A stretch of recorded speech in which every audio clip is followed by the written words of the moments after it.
Ladies and gentlemen, we're back in session. Madam Clerk? Item 27 is from the Board of Supervisors to appoint the appointment of applicants to serve on various committees, commissions, advisory boards, and county service areas. We have three different groups that have applications submitted. The first is for the Assessment Appeals Board for one vacancy for a term ending December 31st, 2020. And an application has been received from Timothy O. Muterdes. The next is for the Children's and Families Commission, First 5 Calaveras. One vacancy for a term ending December 31st, 2018 for a Health and Human Services Agency alternate, and an application was received from Laura M. Larson. And lastly, for the Murphy Cemetery District, one vacancy for a term ending, actually two vacancies for terms ending December 31st, 2019, both from incumbents Maureen Elliott and Jeff St. Louis. Thank you, Madam Clerk. At this time, we'll open this for public comment. And we will be voting on this one time for all three openings, or all three, four positions, I'm sorry. Yes. Okay. Public comment? Yeah, Al Segala Taxpayer Association. We're familiar with several of these people, and we recommend that you approve the list. Thank you, Mr. Segala. Any further public comment? I'll bring it back to the board. Board discussion, comments? So moved. Okay. Have a motion by Supervisor Tofanelli to accept all four candidates for the four listed positions. Do we have a second? I'll second it. Seconded by Supervisor Clapp. Calling for a vote. All in favor indicate by saying aye. Aye. Aye. Opposed by saying no. Hearing no votes. Motion is unanimously carried, 5-0. Item 28 is from the Planning Department to conduct a public hearing and adopt a resolution upholding the Planning Commission's denial of the appeal of the Planning Director's denial of commercial cannabis registration 2016-538 for Scott Hoff on 4837 Ponderosa Way, Murphys, APN 050-017-004, file 2016-1143. Mr. Mauer. Good afternoon, Peter Mauer, Planning Department. This is an appeal of a cannabis registration as read by the clerk.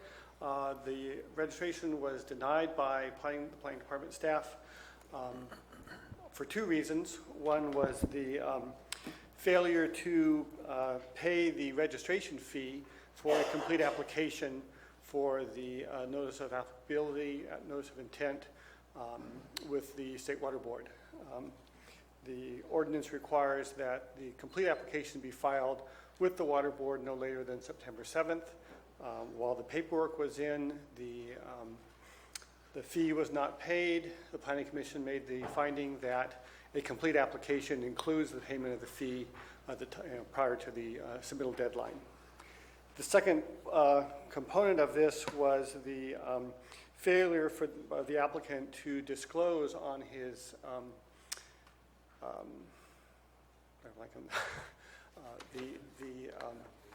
the application for the Sheriff's Office review background check. Thank you. Just did a little mind blank there. The background check application of prior arrests, and that has been determined to be a failure to file for complete application, and that was the second reason for the denial. The Planning Commission upheld the Planning Department's action on both of those counts, and if you have any further questions, I'm here to answer those. Mr. Mauer, excuse me a moment. Counsel, is this a hearing? It's a hearing. Okay. I need to open that hearing then. Ladies and gentlemen, we're going to be opening up the public hearing on this particular agendized item. We've heard from Planning Commission on this. Is the appellant present or a representative for the appellant? Good afternoon. How are you guys today? And your name, sir? My name is Scott Hoff. I'm on here. So I'm more or less just following through, writing it out to see if there's any changes or anything like that. I did have an oversight in my water board application. It was mailed out a day late. They did get the check. It wasn't that it was not paid. I understand there is deadline. But all that comes back to, deadlines is the deadlines, and my first appeal with the other people, they tried to leave my DUI convictions off that I left off because they were 20 years ago, and most background checks only go back to 7-10 years. So it was just a mind oversight when I was reading it. They actually tried not to have that on my last appeal because I didn't get paperwork and due process at the deadline that I should have, but I brought it up since I wanted to have it appealed, since that's what I paid for. I believe Ethan didn't hand me my paperwork that I was supposed to get until the morning of that appeal. And then as far as deadlines go too, everybody paid their $5,000 and we're approaching on the next grow season right now. And more than half of your people haven't even been inspected or denied or anything like that. In my eyes, I feel that if the planning department and the county itself can't uphold any of their deadlines and do their things in a timely manner, then there should be some kind of a leeway or an oversight for a check being in the mail one day late. And that's pretty much what I have. I have no other options but to try to bring it all the way out to the end until I have no more options. And so I appreciate your time and giving it to me. So. Thank you, sir. At this time, we'll hear any presentations by the members of the public, and they'll be limited to 5 minutes for each person. Anybody wishing to make a presentation from the public? Seeing nobody for presentation. We'll go to summation and rebuttal by appellants. 15 minutes is allowed for each appellant. Do you have anything further to say, sir? No, just, Oh, you'll have to go to the microphone for me, please. Thank you. No, just other than it's hard to see you guys keep deadlines for applicants when you guys can't keep the deadlines for yourselves. That's my only point. Okay, thank you. We'll have staff summation and rebuttal. Mr. Maurer?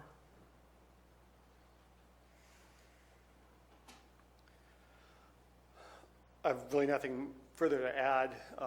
There is no deadline established in the ordinance for our processing. We recognize that it's taken longer than we anticipated, but we are working as rapidly as we can, and there's been no failure to meet any deadlines established. It's unfortunate that the applicant missed it by a day, but that was the Planning Commission's finding that was the required deadline and was not met. Staff's middle then? That's, yeah. Thank you. Any rebuttal by member of the public?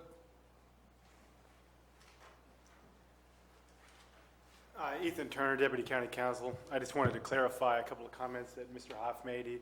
He was correct that the issue of his background check and his failure to disclose was initially removed from the reasons for denial during the Planning Commission hearing, and that was because planning staff had failed to provide him with his background check report. I called him a week prior to the hearing.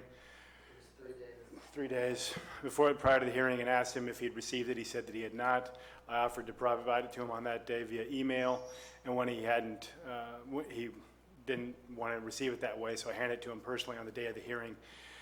And he offered to have that issue addressed that day during the Planning Commission hearing and waived his privacy rights with regard to the contents of the background check. So that issue was heard and determined by the Planning Commission, and they determined that his failure to state that he'd been arrested in the past on the questionnaire was false and misleading information. And that's all I have on that. Thank you. Is that an accurate statement, Mr. Hoff, according to your memory? I remember. I remember Ethan calling me and talking to me about 45 minutes and then announcing him that he's the attorney for the county. And that's when I told him that I'd have to get my own legal defense and be back in contact with him. And then on Thursday, or on the day of my meeting, is when I got a confidential envelope.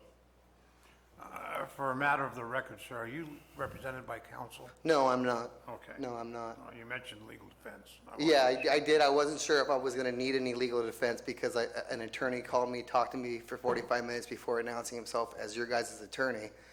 And that's when I cut my conversation short, when he finally announced himself as being an attorney. In my eyes, if an attorney is going to be calling you, you should make that announcement in the beginning of the conversation, not try to get stuff out of who you're talking to and all that, and then go ahead and announce yourself as an attorney. That's when I disconnected my call with him. Thank you. That's understandable. Further comments? Yeah, actually, I differ with Mr. Hoff on that account. I mean, the first thing I asked him was whether or not he was represented by an attorney, then identified myself and said who I was. I mean, that was the first thing I did. Okay. Any further comments by public or appellant at this time? Any further questions? We'll bring it back to the board for discussion. Any discussion or questions by the board regarding the hearing?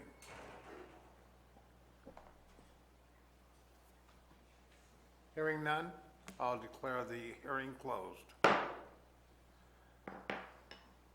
Gentlemen, we have before us item number 28.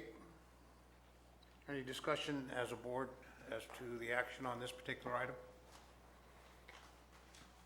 I believe through past practice of the previous board as well as this board that we have been very consistent, or there's been a consistency in the application of the rules regarding all applicants.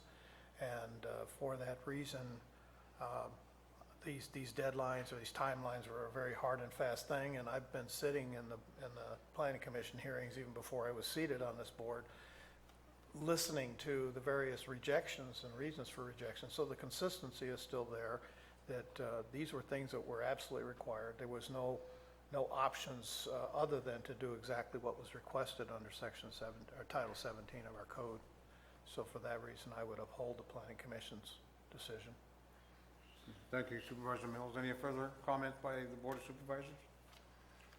Council, would you please clarify for purposes of a motion what a yes or no vote will mean by the Board of Supervisors in this manner, depending on the structure of the motion?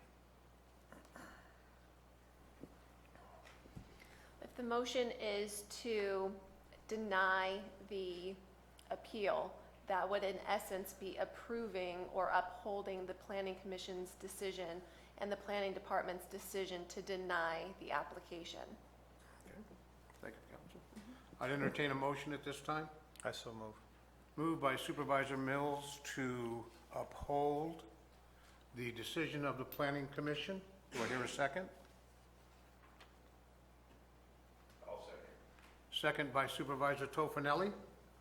All in favor indicate by saying aye to the motion for denial, approval by the Board of Supervisors. All in favor say aye. Aye. All opposed say no. Hearing no. Motion carries 5-0, unanimous. Madam Clerk? Item 29 is from the Administrative Office to receive the fiscal year 2016-17 mid-year report, provide direction for the preparation of the fiscal year 2017-18 recommended budget, and approve the fiscal year 2016-17 mid-year budget adjustments. The gentleman, okay, just half a minute to set up the projector. Okay, we can take a short break. Short break, 3 to 5 minutes.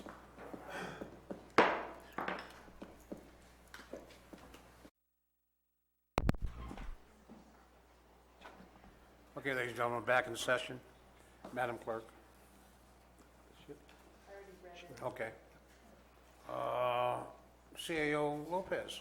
Your Mr. floor. Chairman, this is the time for our office to present to your board our mid-year report. The purpose of the report is to show you or attempt to demonstrate to you where we are with respect to our budget as of December 31st of this fiscal year, and also recommendations as to how to prepare the 17-18 budget. Today's presentation consists primarily of two components. The first would be the mid-year financial update, and then in addition to that, the guidelines for preparing the 2017-18 budget. The mid-year report will provide the budget status as of December 31st, the impacts the current year budget will have on the 17-18 budgets, impacts on the Butte Fire on the 17-18 budget, as well as certain recommended mid-year budget adjustments. In addition to that, after we make that presentation, we will reiterate the board's budget principles and budget instructions as we start gearing up for the development of the 2017-18 budget. First, with respect to the mid-year budget status, I'd like to introduce the budget by providing an overview of the county's total budget and, in more detail, the county's general fund budget.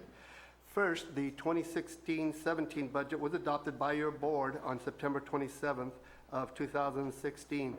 All fund appropriations equaled $158,300,000, just over $300,000. There were revenues to match those appropriations in the amount of $134,000 and just over $150,000. Excuse me, $134,150,000. The differential between the two numbers was as a result of prior year carryovers into the various funds. With respect to the general fund funded department budgets, there was an appropriation of $64,129,000 and revenues of $60,059,000. The general fund was balanced by bringing in teeter funds to balance the budget, as well as prior year fund balance that were also used to present you with a completed budget.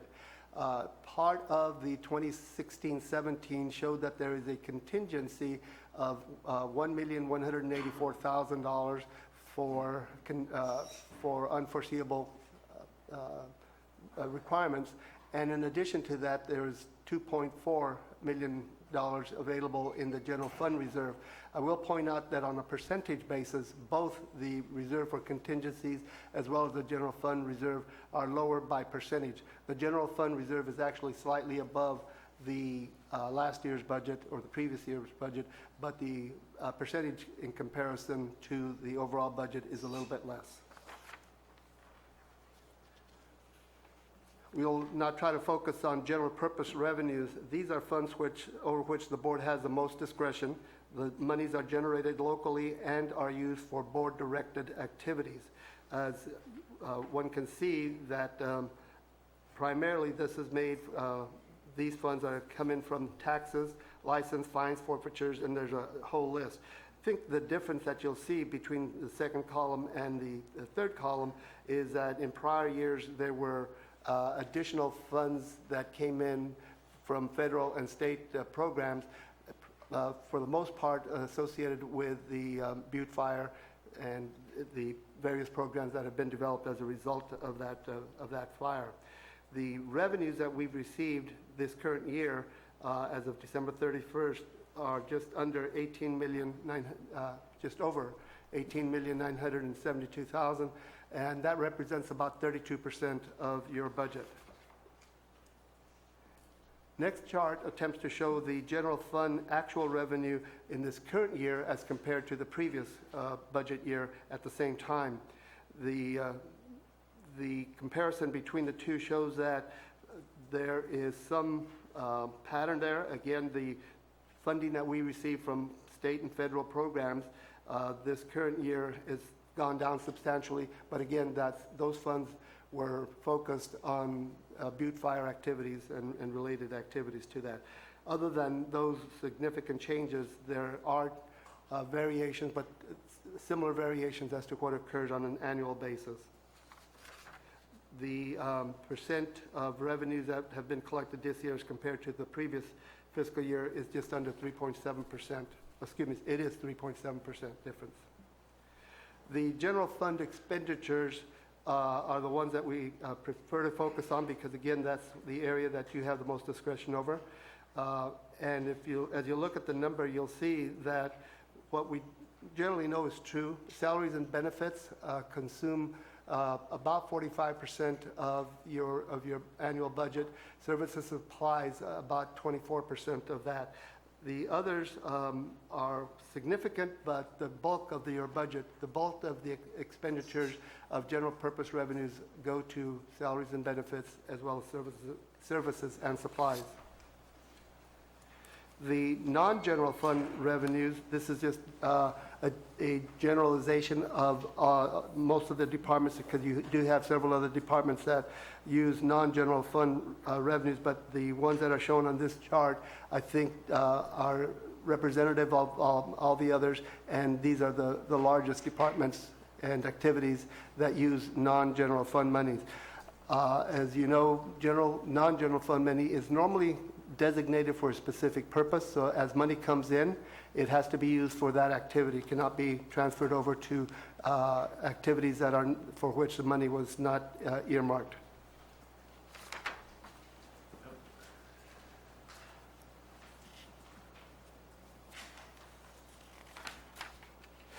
The next overhead shows the non-general fund expenditures. Again, they relate to the programs that I just spoke about in the previous overhead. And we can see that those expenditures, for the most part, with a minor exception of the public access television, the revenues expended this year are all under 50%, most in the 30% or so. This is not unusual because funding comes in on a sporadic basis. Again, to summarize, the mid-year revenues are well below target, and again, most of those come in large amounts, so at any particular time, you could be well ahead of the year, proportionately speaking, or you could be below it. But in this particular case, it shows that we are at about 32%, just under 32% of the budget. Property taxes have been apportioned as expected, and again, we expect that the year-end revenues may actually be less as the assessor continues to work on the changes generated mostly because of the Butte fire. Local sales taxes, use taxes, TOTs, which are the transit occupancy tax, and property transfer tax generally are performing as expected.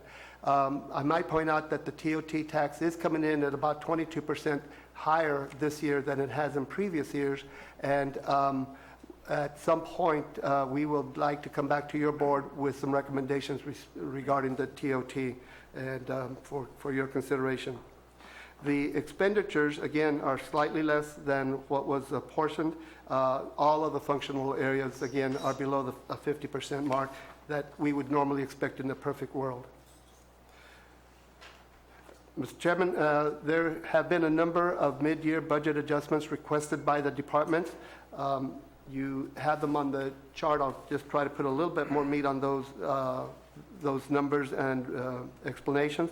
The GIS has experienced an increase in revenue of about $57,000 from the MCCR fund, that is a marijuana, the cannabis fund, but also has experienced an increase in expenses. And as a net result, we are seeing an offset to the general fund expenditure, would otherwise be a general fund expenditure of $39,230. Human Resources has requested a document management system that will help them facilitate operations that are either currently not being performed or would, if the equipment is utilized, would be performed with much more efficiencies.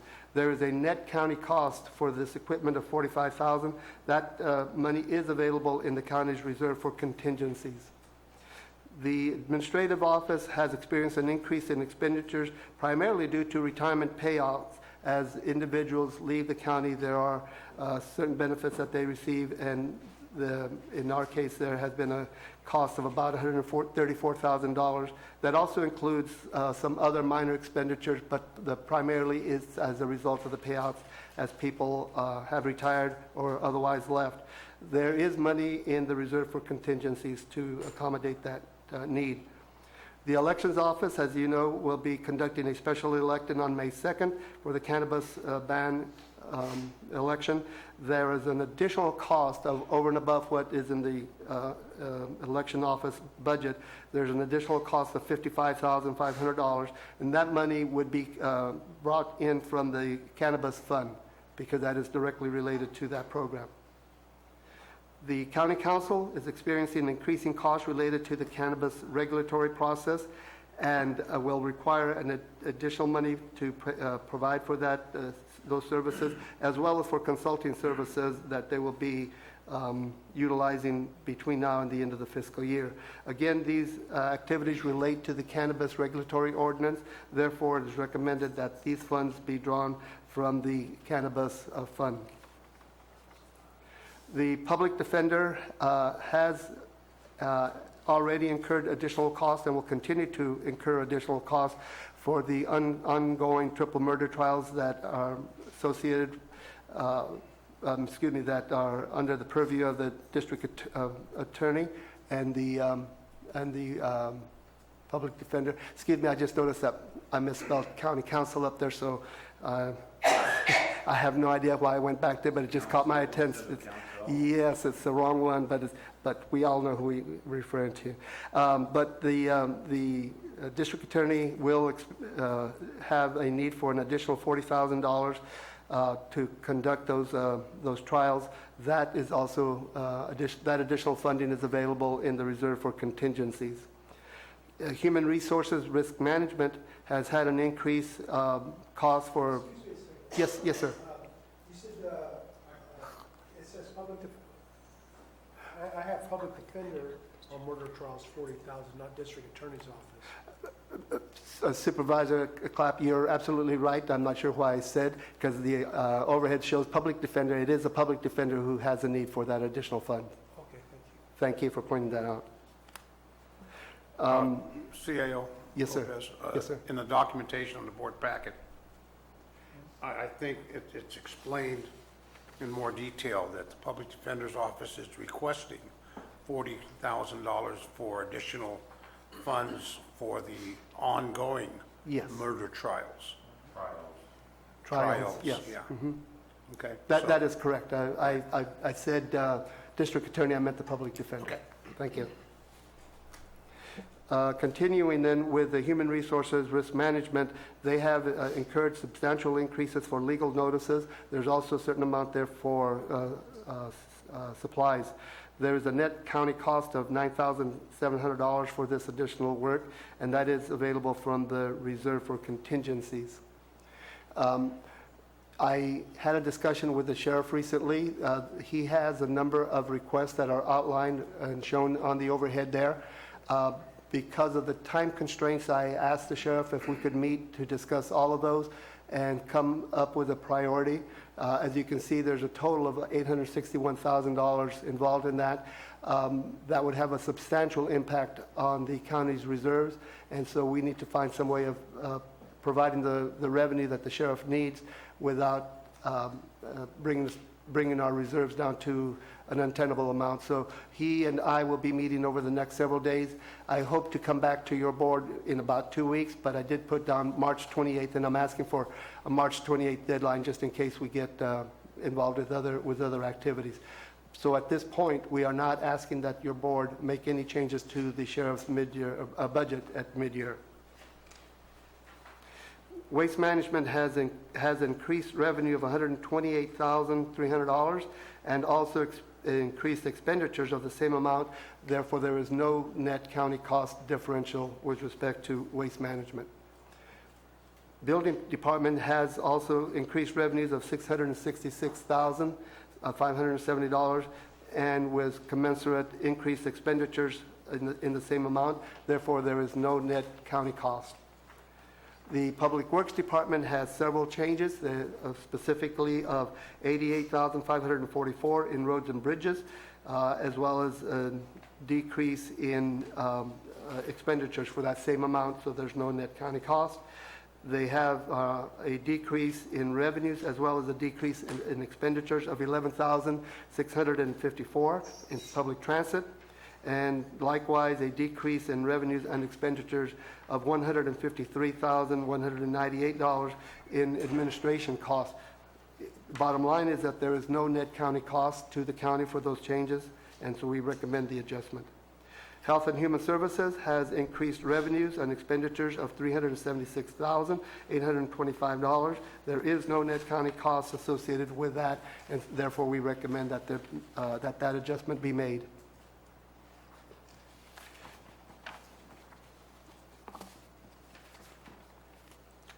With respect to the 2017-18 budget process, it is recommended that, as in the past, that the county administrator meet with the various departments to identify key issues and develop early first budget projections. That would happen over the next 2 months.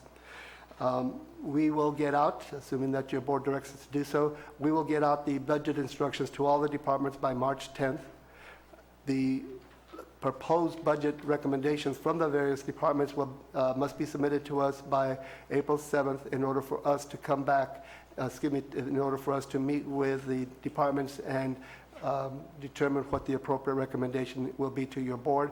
And that date of April is set in order for us to complete the necessary documentations to conduct a public hearing beginning on June 28th and going up to June 30th if necessary.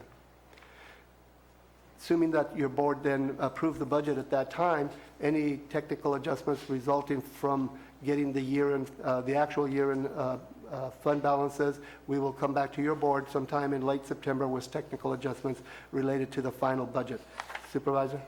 Yes, sir. In our packet at the beginning of the year, we had our budget hearing set for the 13th to the 16th of June.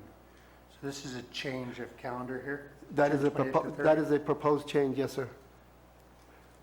Is that an option? Is there a It's your direction. The reason we are recommending that you give us an additional 2 weeks is so that we can have thorough meetings with the departments and then fully reconsider their request as compared to the budget. In addition to that, we know that there will be an election on May 2nd that could have significant changes to several departments' budget. We believe we need those additional 2 weeks to be responsive to that election. I believe Madam Clerk has a comment on this. I was just going to add, excuse me, that the June 13th through 16th, that week has always been set aside because of the fact that we have gone longer before for budget hearings. And since the budget had to be adopted, I believe, by June 30th, it gave the board the flexibility of giving staff direction after the hearings to come back and then adopt the recommended budget, which has historically been needed. Yeah, I would think that, being jammed, if that's a statutory deadline, and I hate being jammed against it, right up against it. We've got several months ahead of us. I don't know if 2 weeks are going to won't tell you your business. And Supervisor Garamendi, we can bring the final budget to you in the middle of June, but it may be limited. What I don't want to do, one of the options that we have is to have the departments prepare 2 budgets. One if the ban is imposed and one if there's a permanent ordinance, because it'll make a substantial difference in the revenues and expenditures for the county. So if we are looking at the 13th, it'll put an additional burden on them to come in on a preliminary basis with 2 budgets on some of this. And that's something that can be done. I don't know that that it would be that difficult to complete the budget, assuming that we have the 3 days that are shown on there. Any adjustments based on board direction, I believe that we can, in fact, I'm very confident that we can complete them and get you the final budget by the deadline of June 30th. And I also recognize it's easy for me to say that. The likelihood is that at that time you'll have a permanent CAO, and so the burden will be on that person. But I've gone through these enough to know that generally we're looking at a long day of making adjustments based on board direction. And It would seem only prudent to get that election on May 2nd, and they've got to turn in their paperwork to you by April 17th. They're going to have to do 2 budgets anyway. And this would give us the additional time to consider those differences between the ban situation and the permanent ordinance situation. I don't have an issue with It's up to you guys, but obviously, I have no issue with it, but I'm willing. Let's go with what it is right now. We'll know more.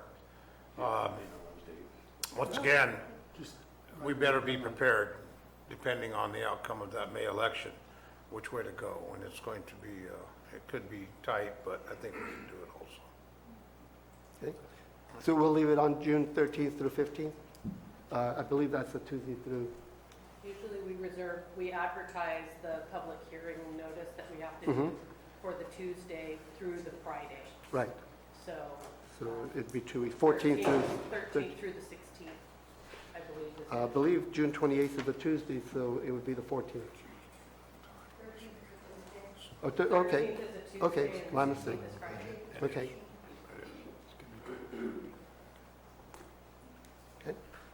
So do you want us to block both dates, or? No, we'll come to you on June 13th, and then for the 3 days. Come to us on the 13th? I believe that was a direction from the chair. Right. Yes. Okay. Yeah. And then lastly, I think I mentioned, any technical adjustments resulting from those hearings will come back to you in September. Right. Not the hearing so much, but the closing of the books on June 30th. I think we're going to need the time, because I would imagine where they're going to be, figuring out how we divide the money, or we're going to figure out how we cut the money, Yes. which is going to be contentious. And Both cases. how we cut the services, because the likelihood is that that we will have to be looking at some service cuts at that time. It could be lots of fun. The following outlines the budget principles that your board has established over many years. I won't take your time by reading, because I know you can quickly read more quickly than I can read it to you, but I did want to point out item number 8 on the next page.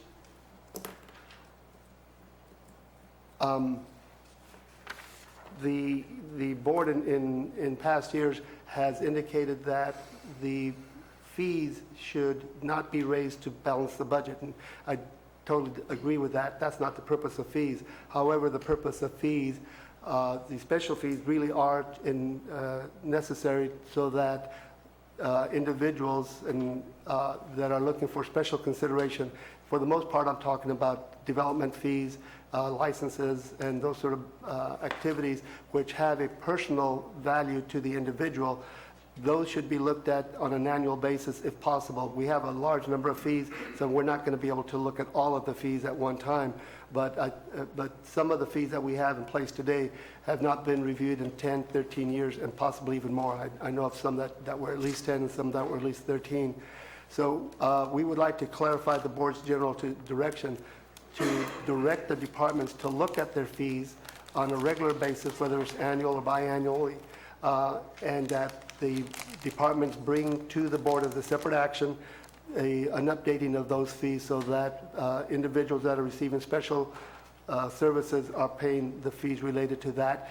And in turn, what that does is it means that the general public is not paying for special services, and the services that we're here to provide can continue to the extent that we have the revenue for it.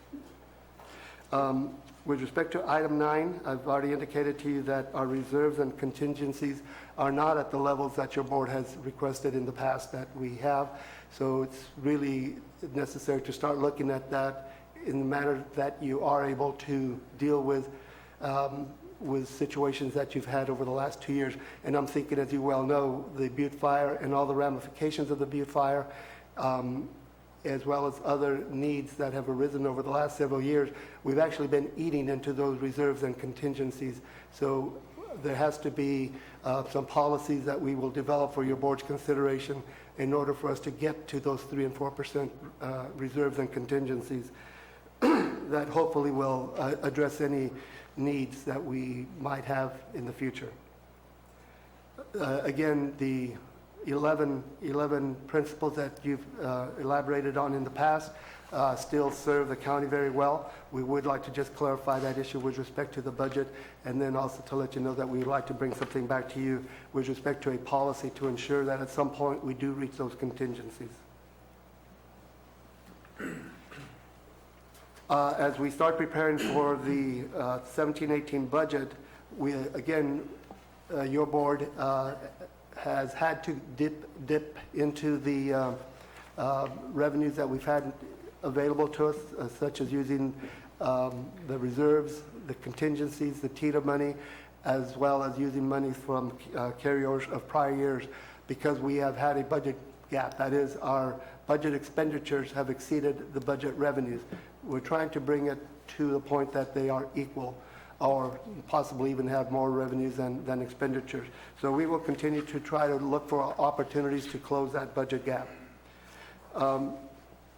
An issue that's been making the news for the last couple of years is the impact of pensions and the contribution of funds to the CalPERS for our employees. That continues to have ramifications. There's been a number of changes over the last 2 years. We already are paying higher rates than we have in the past. It's almost certain that we're going to continue to pay higher rates, at least for the several years ahead of us, and those impacts change on a yearly basis. So we will be trying to bring to you the latest information that we have with respect to CalPERS, so that that when we bring the budget, that will be included in there. As the board knows, we will be start negotiations with our represented units, and that should start sometime next month, assuming that you provide that direction to us. We will be looking at, and I've had some discussions with the assessor's office, at ways to support that office so that we can bring back the property taxes that we had prior even to the Butte fire as a result of the recession in 2007-8. There have been a number of down valuations over the last several years. We need to find ways of bringing those valuations back up so that they reflect the actual market. As I mentioned earlier, the transit occupancy tax is something that the chairman and I have looked at. We want to bring something back to you before the end of this fiscal year, at least to start the process to see if there's an opportunity to maximize those taxes for the local government. Supervisor Garamendi? We have some questions at the intersect. At the end of the presentation, we will. Okay, sorry. Again, with respect to the activities that so many departments have been involved with respect to the Butte fire, the bark beetle, the most recently the winter floods, those type of emergencies, we're fortunate that we're able, for the most part, to receive outside money to pay for the bulk of those, but there is a need to provide local money in order to receive, so we have to receive those money. So we have to have a matching amount of money to receive that. It can be as low as 6% or 6.25%. There have been some occasions when we have received money to pay for those things, but we need to be ready to pay our 6.25% up to 25% for those reconstruction costs. And to rephrase it slightly different, if we get $1 million of outside money, we can be paying as much as $100 million. We could be paying $6.25 million, or we could be paying $25 million in order to receive that money. We don't have either one. We don't have the 6.25, and we don't have the $25 million. So the departments will be instructed to look to see what it is that we're rationally expecting to get, so that we don't outspend our ability to come up with a local match, and that'll just be part of the budget consideration. And then, again, as you know, there is a ban election scheduled for May 2nd. The board has also given instructions to staff to prepare a ban ordinance as well as regulatory ordinance. So regarding the ultimate ordinance or lack of an ordinance that comes up, we will have to prepare for that. So after we know what the ban ordinance election looks like and what the board's action ultimately is, we will have to consider that and possibly come back and amend the draft budgets in order to include that in our final budget to you on June 13th. So at this point, Mr. Chairman, board members, we are recommended that you approve the requested 2016-17 mid-year budgets. And in addition to that, and I'll read the essence of that because I know the lettering is very small. We're asking that you authorize and direct the CAO to begin the process of establishing the 2017-18 budget in conformance with your approved principles and the following criteria. The departments shall be directed to prepare their budgets on a status quo budget in recognition of the variables that we've mentioned. As we have in the past, we do not want to balance a budget with one-time money. That is, we don't want to provide long-term solutions to short-term problems. So if there is an opportunity for one-time money, certainly we want to go after it, but we don't want to establish an expectation that that one-time money will be here on an annual basis. We will continue to transfer funds to the general fund department, the designated fund, in order to offset the cost of the 27th pay period. In most years, we have 26 pay periods. This year specifically, we have 27 pay periods. In order to avoid having a major impact to the departments every several years, we pay into a 27th pay period so that we don't have that dramatic change on when we do have the 27 pay periods. We're asking that you direct our office to start negotiations with the unions. We ask that you direct our office to ensure that policies and procedures in compliance with Homeland Security are in place so that the county can earn the FEMA money. And then we're talking about the general plan in this regard. We need to include that in the general plan in order to make us eligible to receive certain FEMA grants.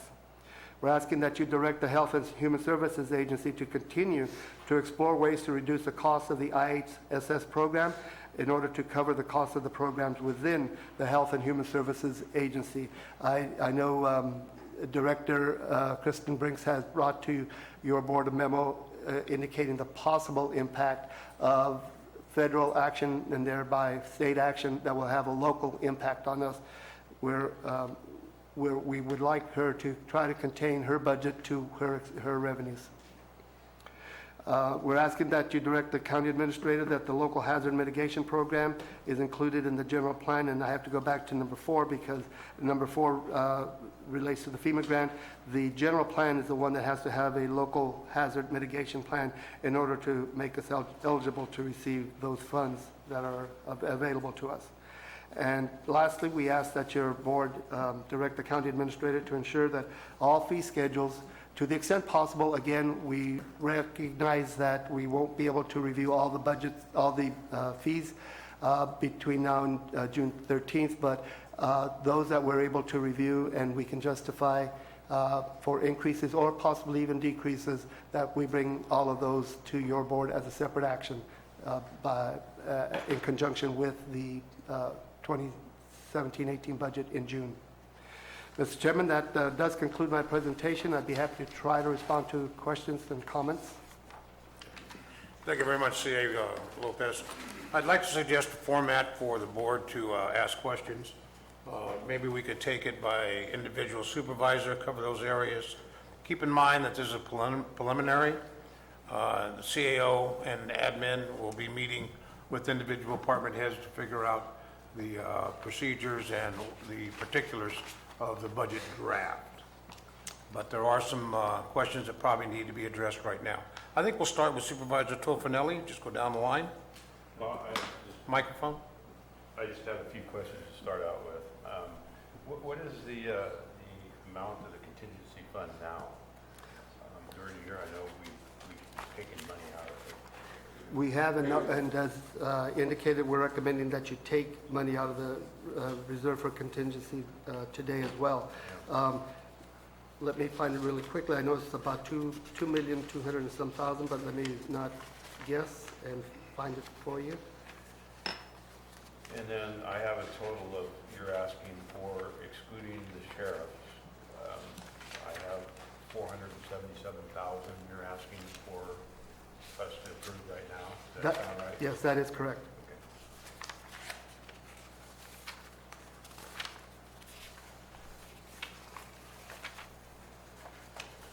I know I have the answer for it with respect to the Yeah. contingencies and the reserves. I didn't see it, that's why I asked. I may have overlooked it. Where'd you get that? It was fairly early on. 477,000, I just added up. Right here, Supervisor Tofinelli, there, in this current year's budget, there's 1,184,270 budgeted for contingencies and 2,448,000 in the general fund reserve. That's what's in the budget. We're recommending that we take the 400 and some $1,000 that are mid-year budget changes, to take that out of the reserve for contingencies. With the exception of those two items that would be taken from the from medical the marijuana. $1,184,270 contingency fund, you want to remove 477 today for that. If I can take just a second, because there were two items that we're recommending that had come from the medical marijuana fund, the regulatory fund.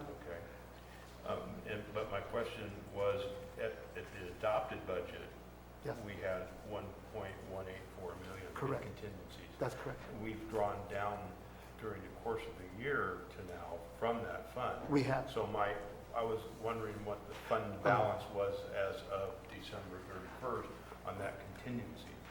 I understand your question. I'm sorry, I don't have that answer. I'll get that to the board tomorrow. Okay, all right, that's fine. But we are, minus whatever the medical marijuana deal is.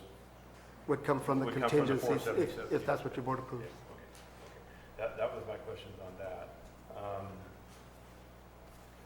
Right now, we've expended close to $3 million from difference from our revenues taken in. We've drawn in revenues of $18,972,311. Yes. We've expended $21,783,968. Yes. Which is about $2.7 million difference. So going back to the adopted budget, where there was a $4 million difference, where they adopted $64 million and on revenues of $60 million. The teeter funds were used to balance the budget, but I'm assuming that the remainder of the budget after you had the prior years coming forward that was left over. So you don't know what the teeter fund balanced the budget at? Was it 2 million? How much carryover? You don't know what our carryover was from last year? Was it 2.4 million or something along that lines? Because I'm just wondering where we're getting the close to $3 million right now that we're operating on above the revenues. Is that coming from teeter funds? Where is it coming from? If we've only brought in 18 million, we've expended 21. The budget was balanced using teeter funds as well as the reserves. That's how we budgeted. So it wasn't the carried. current, yeah, as well as the carryover. So all three sources were used to balance the budget for this current year's budget. And that's why it balances. Now, the revenues are not coming in at that 50% level. So December 31st, we did not get 50% of the revenues. But the expectation still is. Not abnormal at all. In fact, it's very normal. Yes, very normal. So I'm just assuming that we're drawing from the teeter funds to pay off the bills Yes. as they come in. Now I understand your question. The answer is yes. That's how That's it's what I was yes. getting at. Because the funds are there, so we're paying the bills, and we're expecting the Anticipating revenues to come in. to replace the funding for that. That is correct. All right. I think that's Thank you, Supervisor. Supervisor Garamendi. Thank you very much, and it was a really good question, Gary. I was worried about cash flow and how that worked out as well. CEO, the TOT, you said it's rising, it's up 22%. From the previous year, from the It doesn't surprise me as our hotels have been filled with construction crews and everybody else recently. Do we have, as my understanding is, the Visitors Bureau has a fixed percentage of that TOT going to their budget. Do we have the rest of that TOT, are they also on a fixed, getting a 22% increase in their budgets? That is how- correct. is this how Yes, it's divided up? proportionate. Yes, it is. The contribution to the Chamber of Visitors Commerce. Bureau. Visitors Bureau. Visitors Bureau, excuse me, is Chambers. proportionate to the revenue received. It's not set at a specific amount. And the other 2/3, are they the same way? To Yes. somebody else? To others, there are some others, but that is the major user of that TOT. Do you know who they are? There are, I think, 3 or 4 others. I don't have the names. Yeah, Public Works gets. Public Works. Portion of it. Yeah. And keep in mind, though, that TOT revenue is general purpose revenue. Right. It's your decision as to how it's going to be spent. Right. So whether it goes to the Visitors Bureau, Public Works, or other organizations, you make that decision. I just have a concern if people are budgeting and suddenly there's a 22% windfall, that money ought to go back into the rest of the coffers, wouldn't you think? I would think. Well, I won't ask you what you think. Thank you. It would seem like, somebody's getting a windfall when we're trying to figure out how to pay for operations. It's still not a question, Supervisor, but my recommendation would be, for the future budgets, is that you allocate a specific amount for those organizations and not base it on the revenues, because it does float. And that way, those organizations, including our county departments, will know how much they're receiving. Sure. So, In lesser years, though, they experience less amount. no, I understand, but, they're sitting on $100,000 of savings, and we're trying to figure out how to pay for overtime for our sheriff's deputies. So we have to make choices. That all you had, Supervisor? Well, of course not. Go ahead. I know we just directed you to, when we say we're going to come in compliance with the FEMA, we're directing you to come in, that's about the OIG report, I'm assuming? Yes. So we'll make sure we get our purchasing and all that squared away. And do you have any ideas on how we can go about saving for that $4 to $6 million match for the feds on our 6.25%? Honestly, I don't know that there is a way. That's why the direction to the departments will be to watch your expenditures, because the last thing we want to do is issue a contract, I'll make something up, issue a contract for that $100 million, and there's a local match of $6.25 million. That money does not exist, and that Right. will be very difficult to deal with that contractor. Do we know if we need to pay that in the front or in the back? Do we It's have to generally, have, generally consistent with the expenditures made by the contractors, it's a lot of coin to find. yes.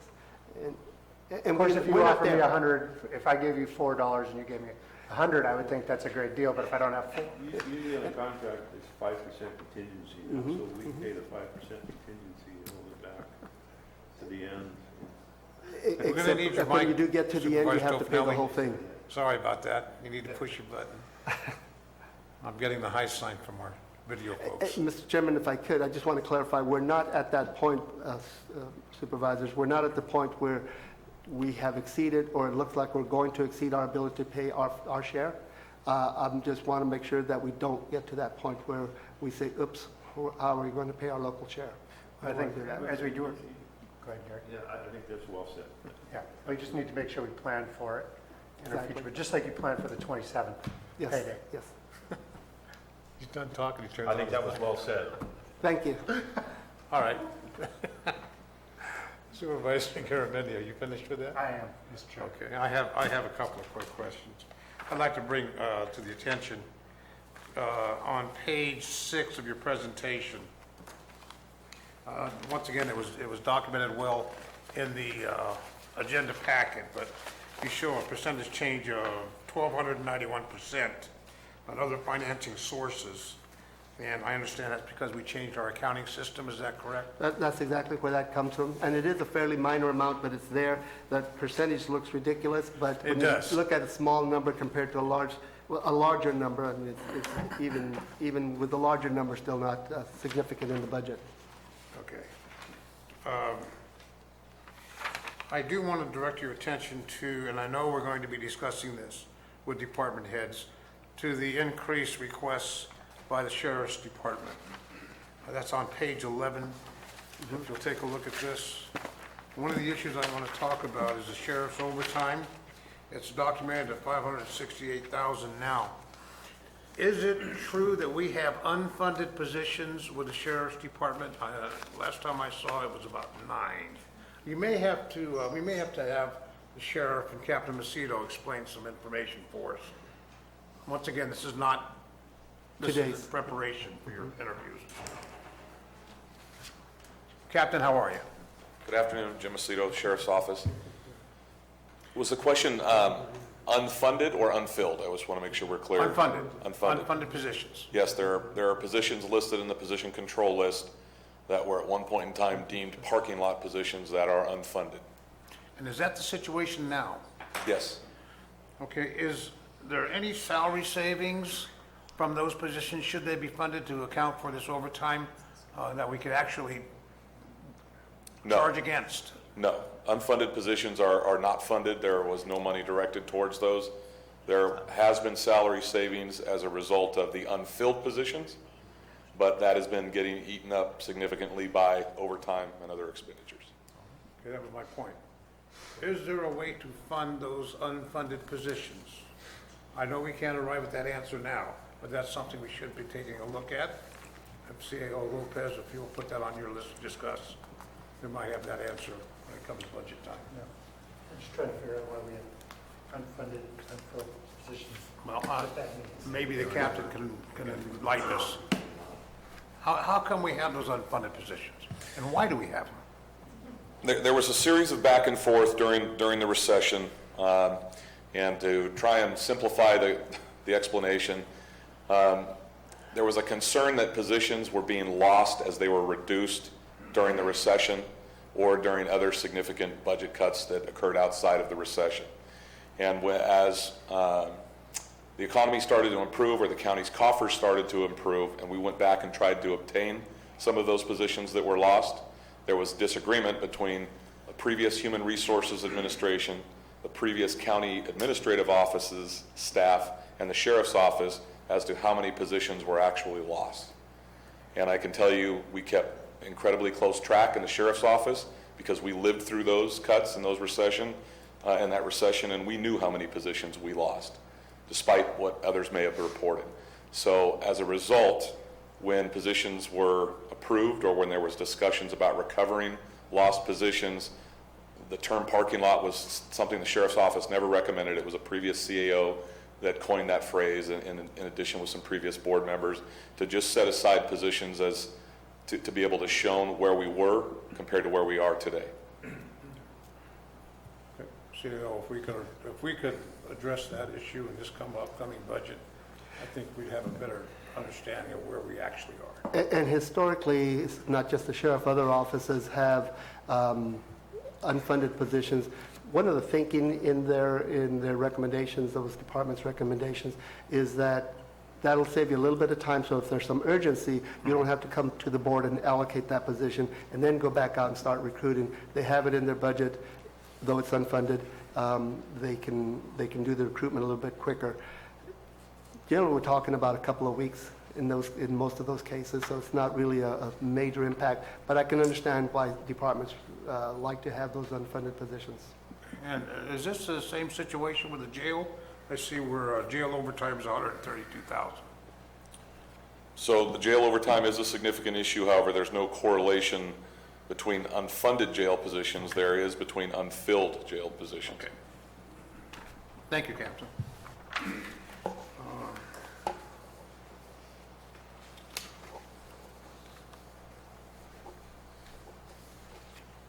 Okay, that's all I have at this time. Supervisor Mills? Who has a sharp pencil here? I'd like to, there was a pop. I'd like to start on page 4 of your presentation. And just from my previous history, grants or contracts, sometimes you end up paying up front to be reimbursed.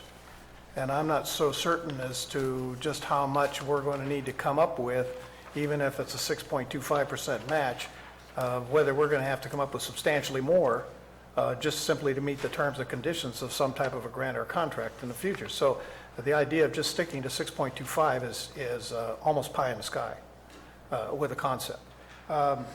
We also have to think about the effects of the realignment money that the state's talking about right now. IHSS is only a small part of it. HHS is a big part of it, and I talked about that this morning, is that might be a severe impact to the point we say to the state, you know what, you mandated in-home health services, but can we really do it?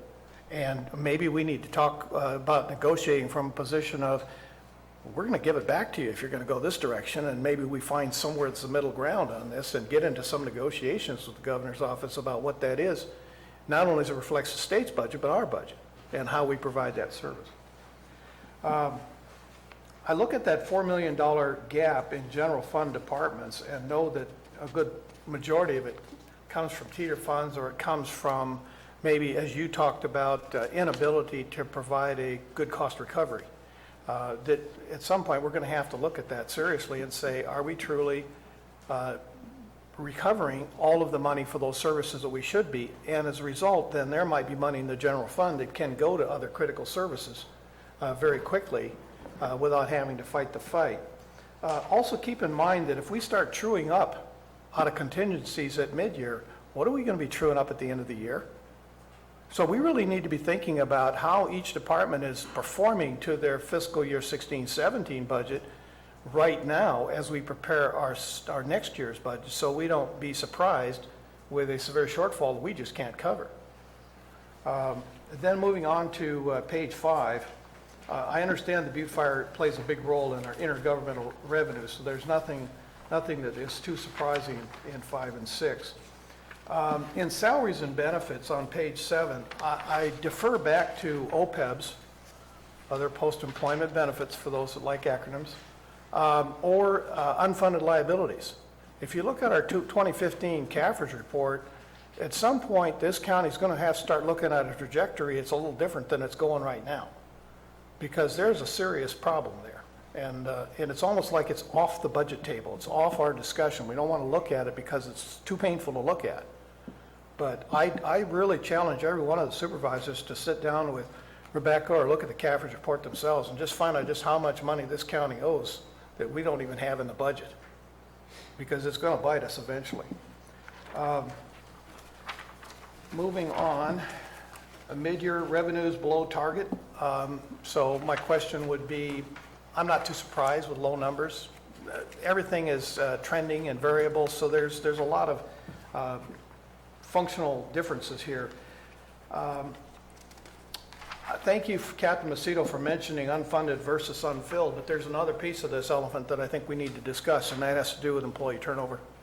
Because employee turnover is a calculable cost. And when you turn over, no matter whether it's in a specific department, it's not just the cost of the turnover, but it's the cost of the loss of institutional knowledge. There's a lot of other things that happen when you lose staff.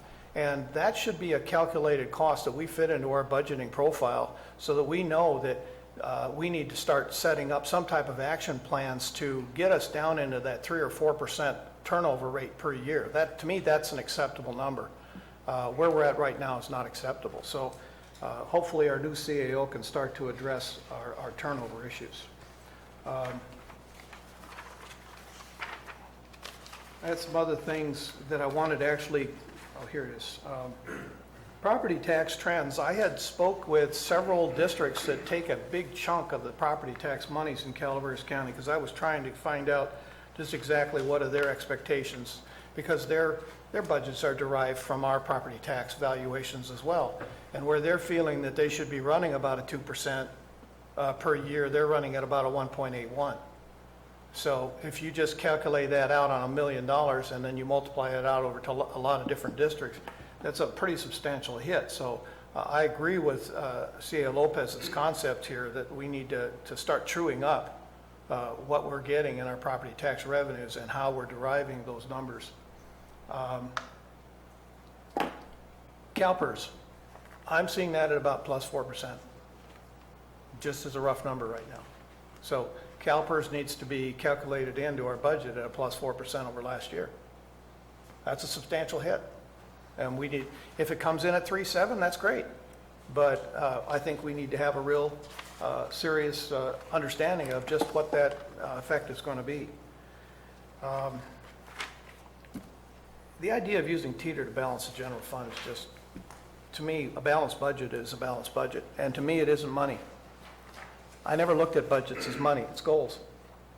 And if we start thinking of it as how are we achieving these goals, what services are we providing, and what are we going to do to get those services performed? And so that's why we need to look at it from a performance aspect. I don't really agree with the idea that overtime is a negative. In my own business, when I was running a large corporation, sometimes we accepted overtime, and we knew what the threshold of overtime was before it said, at that point, it is more worthwhile to add a position than it is to accept the overtime. And you calculated in your risk management, so you knew what the cost of workman's comp claims or potential accidents and all of that can be calculated into it, so that you know what those variables can be. And you might find that the overtime that you're working right now is totally acceptable for the positions in which are being filled. And you're saying, I don't need to add positions because this overtime works. But there's other places where you could say, no, the risks are too great, there's too much variability here, and we need to change that trajectory and look at an additional position or two. So where we have unfunded positions, that's one thing, but unfilled positions year over year in a budget allocation is a buffer that I think we need to be honest about.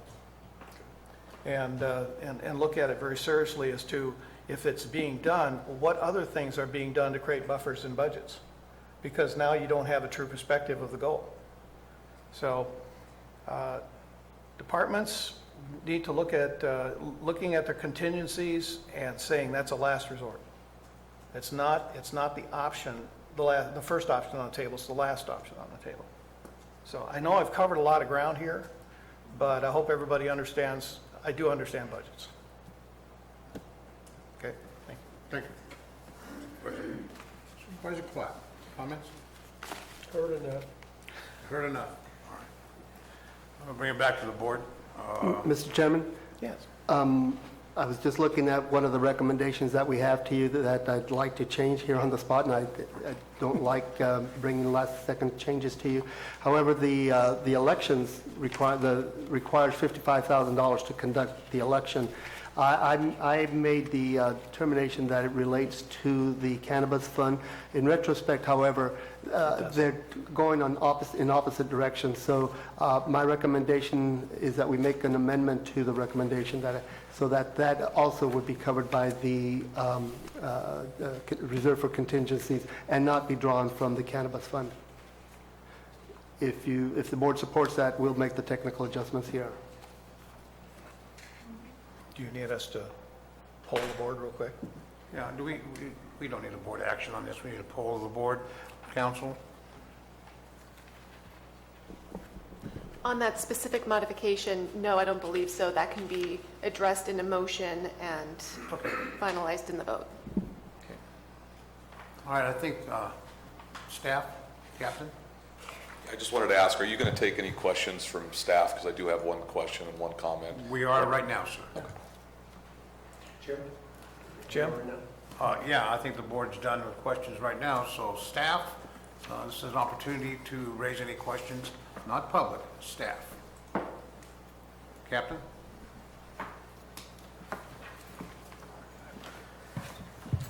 So I'll start with the question, and this is more along the lines of the mid-year direction from the CAO's office. I want to make sure I understand this clearly, and I also want to make sure the board understands this clearly. When the request is for a status quo budget, you're asking for departments to submit a status quo budget that incorporates all of its budgeted employee costs into the budget proposal. Is that correct? That is correct, together with any changes that the board might approve either today or in the near future, yes. And the reason why I wanted to ask that question, and this is something we'll talk about later on during our budget proposal, but when you have larger departments or an agency the size of the sheriff's office, when you have larger numbers of employees, that those budgeted cost increases that are known factors, that inflates our number considerably. That inflates our number considerably. So what will have to happen when we actually build our budget, the sheriff's office budget will be built with a deficit, with an actual percentage cut, because we have to accommodate for all of those known budgeted employee cost increases for the coming year. So I just want to make sure the board's aware of that, so, and the public. So it will not be, on paper it'll be called a status quo budget, but the reality is there will be a significant cut based upon the size of our department and the employees that are going to be receiving cost increases. That has to be incorporated back into the bottom line. Captain Macedo, my point is I think that we'd be looking for a trajectory to start to reverse a trend. To expect us to reach an end goal in 1 year is impossible. If we even look at it a 5-year, it might be impossible based upon all the things, variables we've had in the last 2 or 3. So only to begin to create that thought process of going in that direction. Sure, and that will be done. I just wanted to make sure I was clear and that the board was clear. And then lastly, the comment, and I apologize for coming in late. We were watching on our computer screen and we hustled down here, so I may have missed something. But if I understand correctly, the board is possibly going to vote on mid-year adjustments today based upon other recommendations.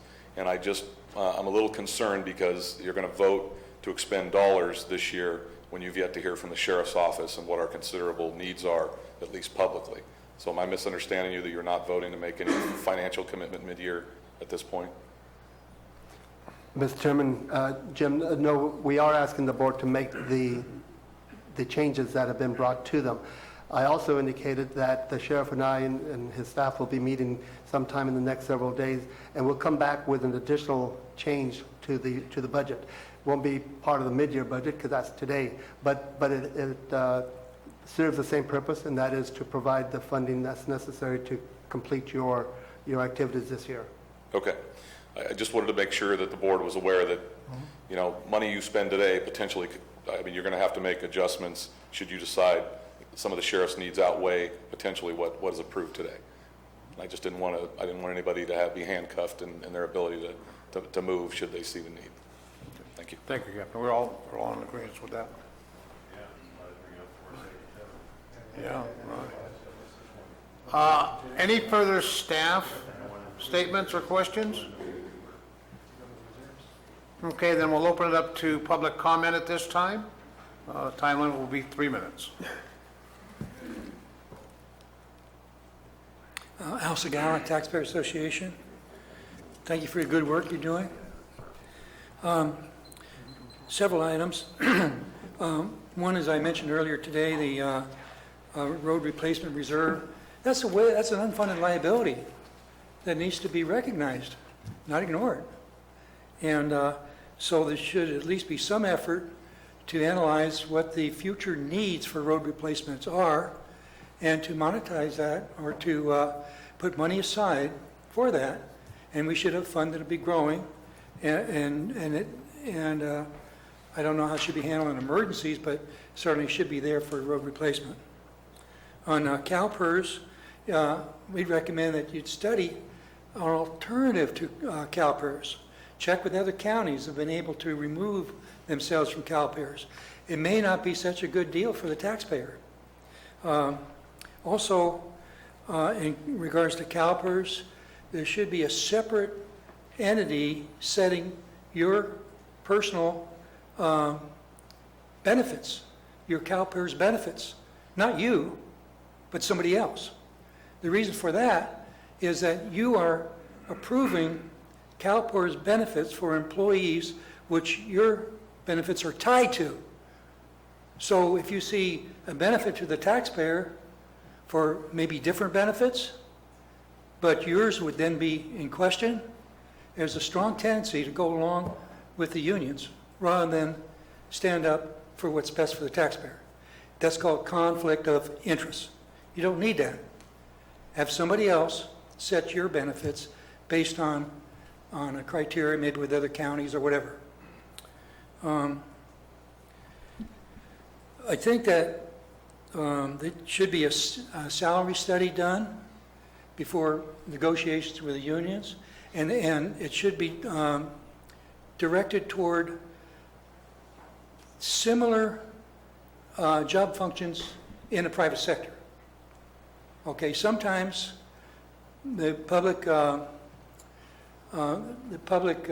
employee unions have been able to create salaries that are far beyond what would normally be the market would have because of the security that's given with public employment. 30 seconds. I used to be a public employee, so I know it's a good thing. Teeter funds balance, I'm not sure what that balance is. Contingency funds, I'm not sure what that is. It looks like we have a $1,184,000. We're taking away $477,000, but then there was a mention of $2 million. I'm not sure how that worked out.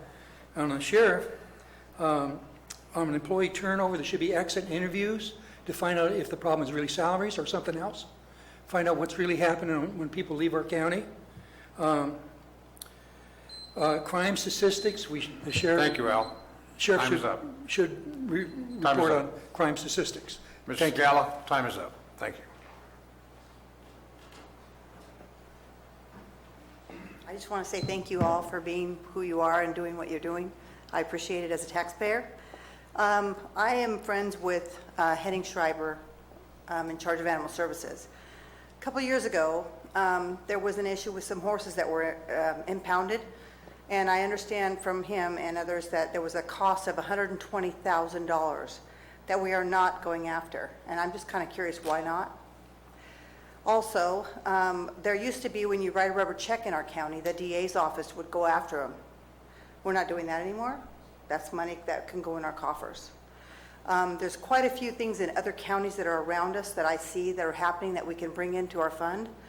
I'm just a little taxpayer, but I see that as being something that we can use.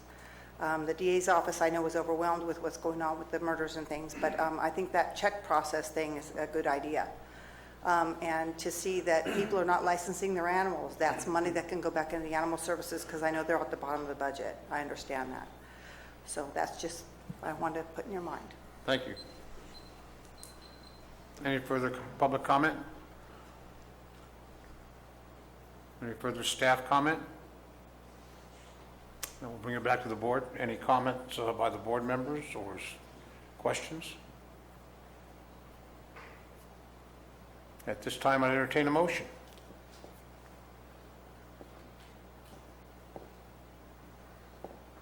Turn on the mic. Turn on your mics. All right, next item. We're still getting used to the microphones, folks. Well, I will move to adopt what the CAO is asking us to do for mid-year, with the inclusion of the change that he is asking for, and the exclusion of the sheriff's office. That's going to be brought back to us hopefully in 2 weeks, the next meeting we have, as proposed by the CAO. Okay. Everybody understand the motion? Seeking a second. I'll do that. Seconded, actually motioned by Supervisor Tofinelli, seconded by Supervisor Clapp. All in favor indicate by saying aye. Aye. All opposed by saying no.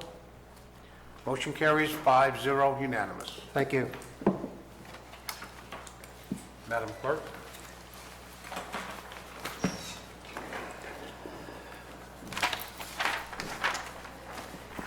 Supervisor announcements. In compliance with AB 1234, chaptered as Government Code Section 53232.3D, this is the time for board members to report on meetings attended on behalf of the county and to carry out their duties as a county supervisor. I think we'll start with Supervisor Clapp. Oh, that's good. Hey, anyway, I got to go to my first IHSS meeting the other day, and so I decided to take transit to it, because it dropped off right here, and so, Did you get there on time? It was very punctual. I rode with 7 different people. They seem to know everybody, so each other, because they must ride up together. It was pleasant. I got to do my 2-mile walk in the morning, and I got to walk through Silver Rapids to see how bad it was. And so when I stopped off, I had a half hour, so I ran and to Public Works and told them what a great run I had. And the Public Work Director said, well, I really appreciate that. Now you make me look bad because I haven't never rode it to work yet. And so anyway, I wanted to give it a plug for that. They're doing their schedule a little different now. And I'm going to try to come up every, I believe it's Monday, the last Monday of the month, and I'm going to try to write it up each time on Monday to come up with stuff. So it'll be one Monday, once a month I'm going to try to take it, see how that works out. And I got a meeting with Area 12 Aging on Thursday, and I'm looking forward to that because I'm trying to get a program started for people that's inbound in their homes and stuff, elderly people that doesn't get out, so they have some type of morning check and stuff on them and stuff, because the post mistress was saying that they do it right now, they're having problems. And so apparently we've already lost a few people in their homes that the post office has found. And so I'd like to get that where we're doing it and not the post office is having to hit and miss on it. So I'm bringing it up at Thursday's meeting in Mariposa. So yeah, so I enjoyed the bus ride though. Supervisor Mills? Yes, Thursday, February 16th, I spoke to the Angels Murphy's Rotary on my vision for the county at a luncheon. That evening, I was in Copperopolis with the Copper Cove Lake Telehomeowners Association for a question and answer session. The following Monday, February 20th, lunch with Supervisor Oliveira and Tuolumne County Supervisors Carl Rodefer and Randy Hanfeld to establish how we can work together to develop representing our common interests. Wednesday, February 22nd, attended a water presentation by consultant John Mills at CCW in the morning, particularly around the Bay Delta Plan and also the WIN Act and New Maloney's. And attended Congressman McClintock's town hall meeting in Sonora along with Supervisor Oliveira. So I'm stealing your thunder here. I hope you don't mind. That's correct.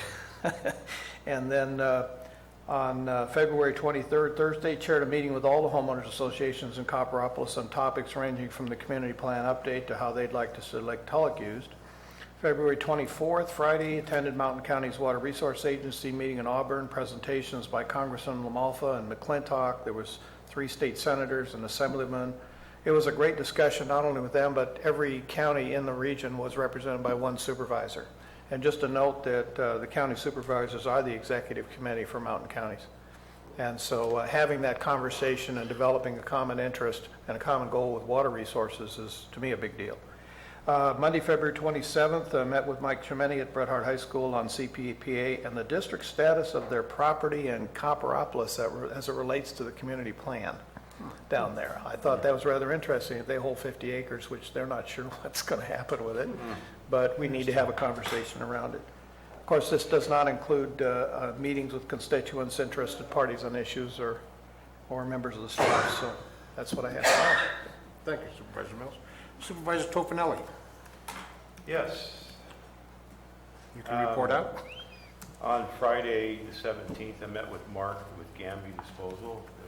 Gamby's the contractor that runs all our transfer stations.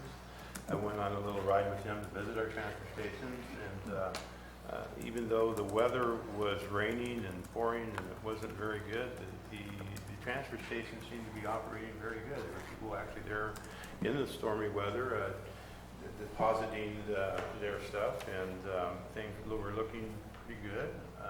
Very impressed with the operation.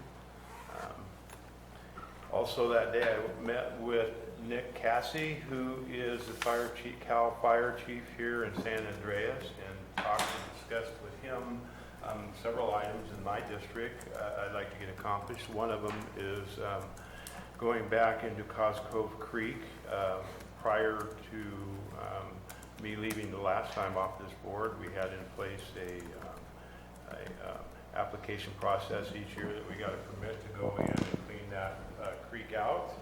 and we utilize the conservation corps that they have, and we had discussion, open discussion in reutilizing those corps to go back in once we get the necessary permits. So looking forward to getting that going back again. I also met with Lisa in environmental health concerning an ongoing situation in Wallace and my constituents down there upset with a logging operation that's been taken up there and trying to get those issues with them resolved. Yesterday, I was in Jackson at the Central Sierra Child Protection Agency Services with Supervisor Oliveros on that board with me. Very interesting. It was more of an inoculation, I think, going over the operations of that process and what actually goes on. So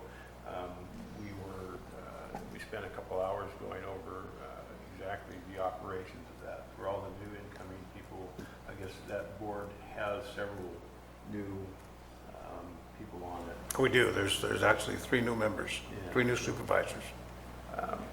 Very interesting. And I met with a lot of constituents over the last couple of weeks on many issues, a lot of road issues, some that a lot of them weren't brought up here because I know they're not at the extent of some of the ones in the other districts that really were hit hard. Back in 2008 and 9, I was very lucky in my district when they had what they call the America Recovery Act and those funds, and I was able to get a lot of roads paved that were badly needed in my district back then. So a lot of the roads, there are some in my district that need repair, but a lot of the roads were taken care of back then and are still in good condition now. They withheld all the storms that we've had, so I didn't bring up any of those issues here. I'll meet privately with Jeff on some of those issues. So, Thank you. Supervisor Garamendi. Thank you very much. Attended a great meeting up in Mountain Ranch on Monday about a community visioning post-Butte fire. The community was burnt out and is working on rebuilding and what they want to be going forward, which is really exciting. There's going to be another meeting this month, in March on that. Attended the Fish and Game Commission meeting. Of note is the Fishing Derby that will be held on May 13th over in Angels Camp. No? Murphy's. Excuse me, Murphy's. Murphy's. So get your pole out and go have some fun. We had a good conversation with the Moke Hill Municipal Utility Sewer District.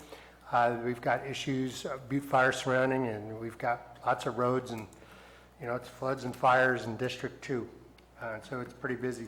Several homeowners groups got together.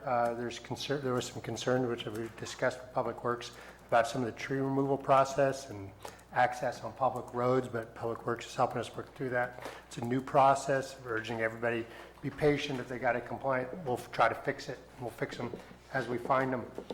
We're going to have some town hall meetings in March in District 2. On Tuesday, the 21st of March, we'll be meeting in McCallum Hill. On Wednesday, the 22nd, we'll be meeting in Mountain Ranch. And on Thursday, the 23rd, we'll be meeting in West Point. We'll be talking about everything under the sun. So you can imagine in District 2, that's going to be fires, floods, roads, and cannabis. So that will probably be, we'll have a free-flowing conversation. Should be a lot of fun. I'm envious that you got to go to all the transfer stations. That's where I learned the most about what's going on in the community on a Saturday. yes, it is. It's a place to go, see and be seen, and find the scoop. So Find a scoop and all the recyclables. I know it's a family tradition. Supervisor, was that a campaign stop? Is that a campaign for the? Campaign stop? Oh, you mean for at the When you were transfer running? station? Perhaps, I don't know. They know me too well there. Thank you, Supervisor Garamendi. I attended several meetings, as previously stated by my fellow supervisors. We do sit on joint committees together. I did handle some issues, believe it or not, up in District 3 regarding flood damage, and I'm not going to go any further into that. We had pretty much an education on that. I want to appreciate the facts that Public Works jumped right into that. The community jumped into it. I was pleasantly surprised to see how much effort was put into this. And I look forward to getting that problem solved. There's some other issues I attended regarding the flood damage with certain merchants up in District 3 in the Arnold area and in the Murphys area. As you probably will or may not know, our Murphys Park was just about an ocean, if you will. Fortunately, I think we're okay on that. We don't have any permanent damage, but there is some facial damage, if you will, regarding that flooding.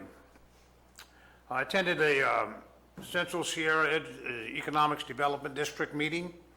It was a very important meeting, and in that meeting it was discussed and related that apparently it is the decision of Tuolumne County not to renew the JPA agreement we have with them, which expires in June 30th. That brings up some situations that we're addressing. There are several options whether or not we want to move that committee over to Calaveras County and keep Alpine County, who was a joint member of that agreement. Mariposa County is also a member of that agreement. We're exploring those options. We'll be meeting monthly at least now to determine what the future of that organization is going to be. Keep in mind that we are enjoying a $250,000 grant for our Chamber of Commerce as a result of being part of that organization. That grant, I am told, is not in danger of being canceled. Just the administration will be transferred over under the same regulations that the grant requires. We attended a closed session meeting on the 21st. We did report out on that. We did do an agenda review, which is normal for our Board of Supervisors meetings. I actually meet as chair with our staff to discuss the agenda items. And at this time, I'd like to extend an invitation to Supervisor Garamendi to attend one of those meetings. And that way you could find out what we do in case I end up lame. But I'm a firm believer in keeping the entire board, and especially the vice chair, involved in those type of operations. Once again, make sure that this procedure continues on without hiccups. We did attend, as we stated before, a Central Sierra meeting with Supervisor Tofanelli, and it was a great opportunity to see how that operation works. And I'm very proud to say that that is probably one of the best operations I've seen when it comes to a very difficult process of collecting child support and providing for the folks involved in that type of arena. Sierra Child Support is doing an outstanding job. They are probably rated in the top 2 or 3 in the entire state. And we're very fortunate to have those folks part of our operation. Their executive director and their staff are doing an outstanding job. The state has rated them very high, and once again, they're the folks that are doing that job. I did have a meeting with a group that is planning on bringing, hopefully, some internet services to those areas, those rural county areas that have no service whatsoever. Apparently, there's been a grant issued. I'll be going into that a little bit better after meeting with our public works folks and our planning director, which we have scheduled for next week. It's a very exciting project. I know we talked about broadband with our libraries. I think this will actually fill that niche where those folks that are in those rural areas have no access to any internet. So I'll bring you more information on that. Is that AT&T? No, it's not AT&T. It's Caltel? Caltom got a $2.9 million grant, I'm informed. And they want to really partner with the counties. They've already partnered with one of the counties, El Dorado County, and it's a very exciting program, but I'm going to let Mr. Krovitz and Mr. Maurer making their own assessment on it, and hopefully we can put that program together for Calaveras. With that, I have nothing further. Staff? CIO Lopez? I have nothing. You need your mic on, sir. County Council? You Nothing to learned. report. I do have a couple things. Go real ahead, quick. Madam Okay, Clerk. so the first thing I wanted to announce is that the public computers in the lobby of the Clerk Recorder's Office are now set up for public viewing of the Board of Supervisors agendas. So if anybody doesn't have access at home, doesn't make it to the library, they can come into our office and they can view the Board of Supervisors agendas, past and present, there on those computers. And we will be happy to assist anyone who comes in that needs help with that. And then the other thing I have to announce is that Calaveras County is going to be having a photo contest. 5 total photos will be selected, 1 from each supervisorial district. The photos will be displayed in the board chambers at Government Center. The criterion is photos should be color and submitted electronically for consideration at calaveraspirit@gmail.com. The photo must depict a particular supervisorial district. A title or short description of the photo location is required. Selected photos will be placed on a 30 by 30 canvas. Additional photos may be selected for display in other areas of the county offices and will be printed on 11 by 17 photo paper. A short biography of the artist will also be displayed. A signed release of liability will be required for selected photos. The photo becomes the property of the County of Calaveras. Selected photographers will be recognized at a Board of Supervisors meeting, and the submittal deadline is Monday, April 3rd at 12 noon. Selected photos will be announced at a future meeting of the Board of Supervisors. You must be a resident of Calaveras County to qualify. Use your imagination and submit a photo for any or all districts. There is no limit on the number of photos submitted, but all must meet requirements to qualify. Diane, did you submit our picture of the board? I'll do that. I'll do that. I don't like my picture. It's in. Ladies and gentlemen, that'll probably conclude, but I have one other quick issue I'd like to discuss. Were you able to hear us today? Did it work better than it's worked in the past? Yeah. I'd like to publicly thank not only our IT staff, Stan and his crew, Madam Clerk, Diane had a lot to do with that, and Ed Lark over at our public TV. As you see, we have new microphones. We're still learning how to use them, but I think it's for the betterment to make sure that all of our folks have a chance to hear what we're talking about, and the folks in the lobby and over there in television land. So publicly say, thanks a lot, IT. Thanks a lot, everybody involved. With that, County Council, do you have a comment or anything? I just wanted to remind the chair that we do have a closed session item that we didn't finish this morning that we have to finish now. That It's is number correct. 1. That is correct. We will be going into a closed session. So at this time, the regular agenda meeting is adjourned, and we'll be reporting into closed session.